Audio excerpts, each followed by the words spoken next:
Bab 56 Ditinggal nikah. Pasangan suami istri yang lagi rujuk itu emang bikin keki mata yang memandang. Well, setidaknya itu yang aku rasakan saat ini. Di balik semua musibah ini, drama Kayla yang ngambek karena Zaki mau keluar kota, sampai ia lahiran dadakan. Bagian kritis itu aku juga sampai menitikkan air mata. Rasanya saat itu seperti waktu berhenti. Bukan hanya aku dan Zaki yang stres kala itu, bapak dan ibu juga sama dalam keadaan yang tertekan. Si satu sisi khawatir dengan Kayla dan bayinya, di sisi lain, kasihan dengan abang Zaki. Ku akui, Bang Zaki agak sedikit keras kepala urusan pekerjaannya, tapi di sisi lain, aku tahu Kayla memang orang yang keras kepala.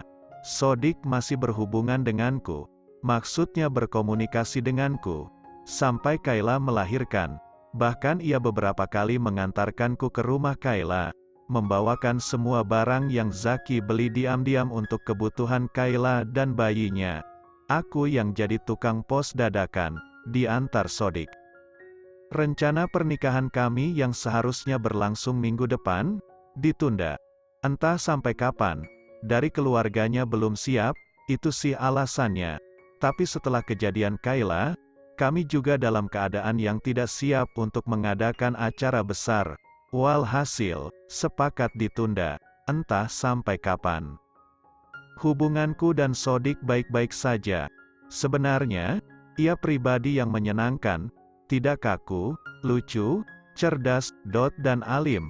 Itu sudah pasti. Ia juga membuatku sering cengar-cengir sendiri. Bagaimana tidak? Perlakuannya kepadaku yang manis membuatku merasa seperti ratu. Walau secara agama kami sudah sah suami istri, selama ini ia menjaga kontak kami seminimal mungkin. Ia hanya mencium keningku, dan aku sebatas mencium telapak tangannya. Model anak pacaran zaman sekarang, minus aku tidak dosa. Lalu beberapa hari lalu, Sodik bilang kalau ia harus pulang kampung, dadakan. Padahal dia menolak perjalanan dari pondok untuk training di Jakarta karena tak mau meninggalkanku. Tapi saat itu ia malah harus pergi dadakan.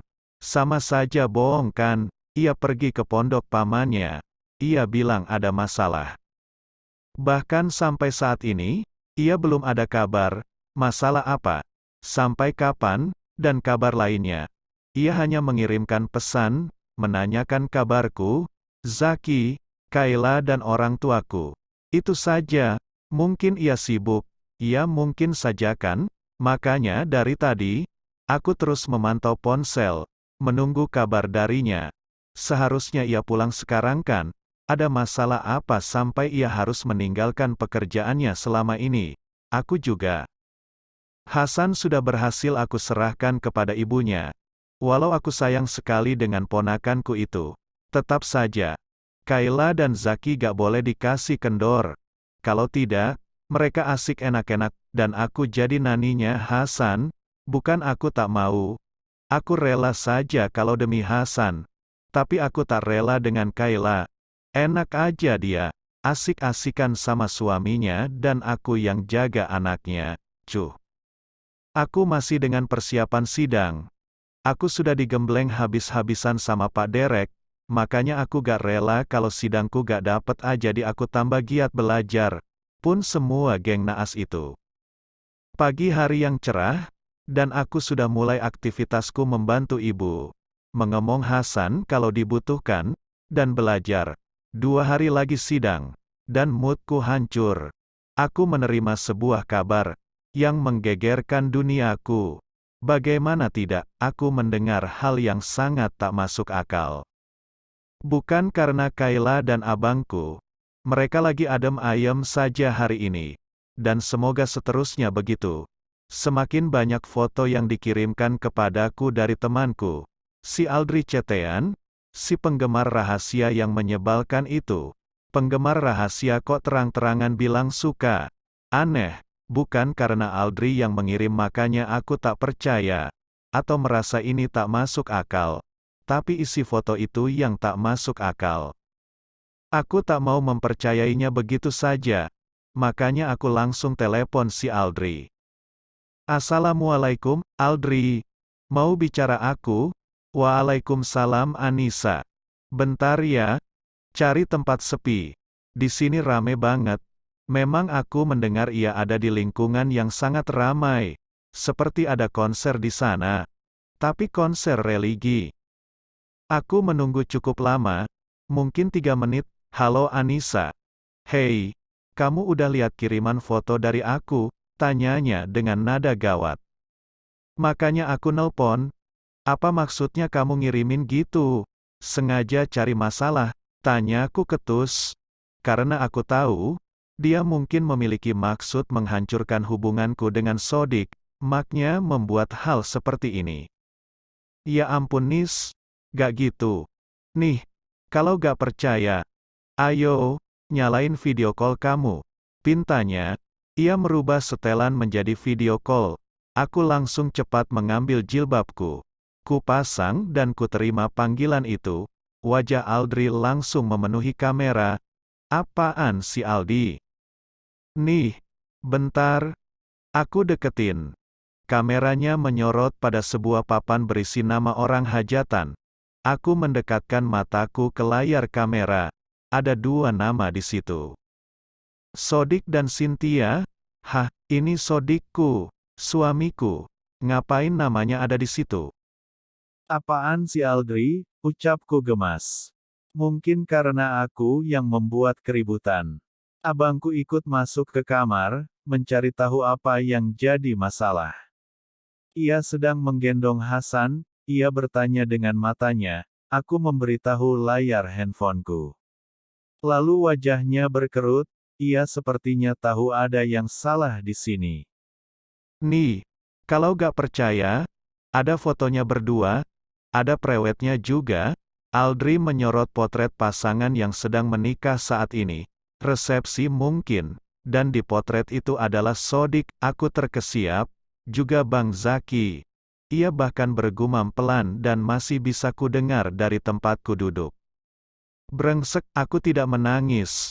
Karena otakku belum memproses apa yang terjadi. Lihat kan? Dia menikah dengan anaknya yang punya pondok sini. Tadi pagi akadnya. Kan udah aku kirimin fotonya. Semua keluarganya datang juga kok, aku kirim juga fotonya. Anissa, aku tahu dia nikah sama kamu beberapa minggu lalu. Aku patah hati. Tapi bukan aku melakukan ini buat balas dendam. Karena aku orangnya fair. Aku mau kau senang, dan ini tidak menyenangkan. Suamimu menikah lagi dengan perempuan lain.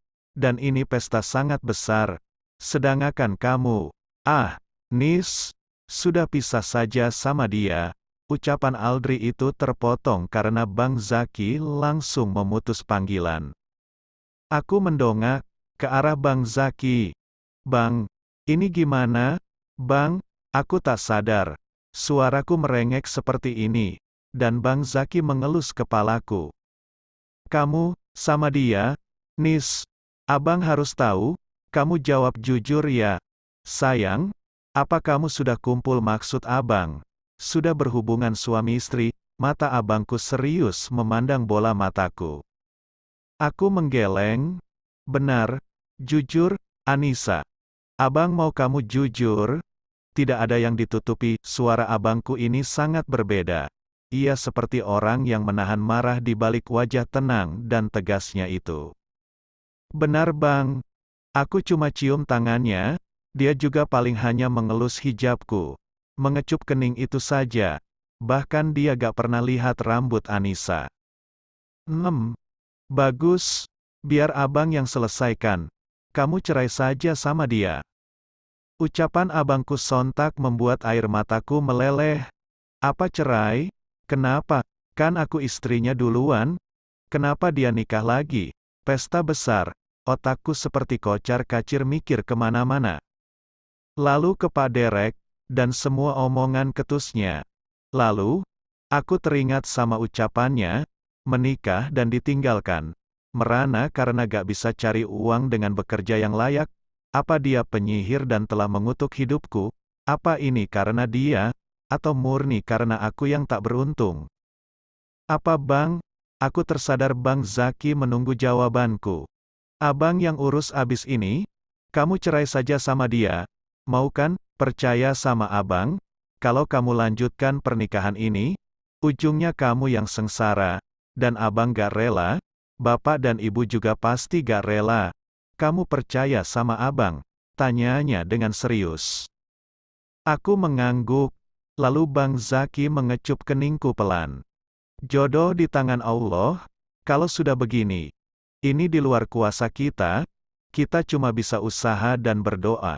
Kamu doa, agar Allah kasih yang lebih baik untukmu.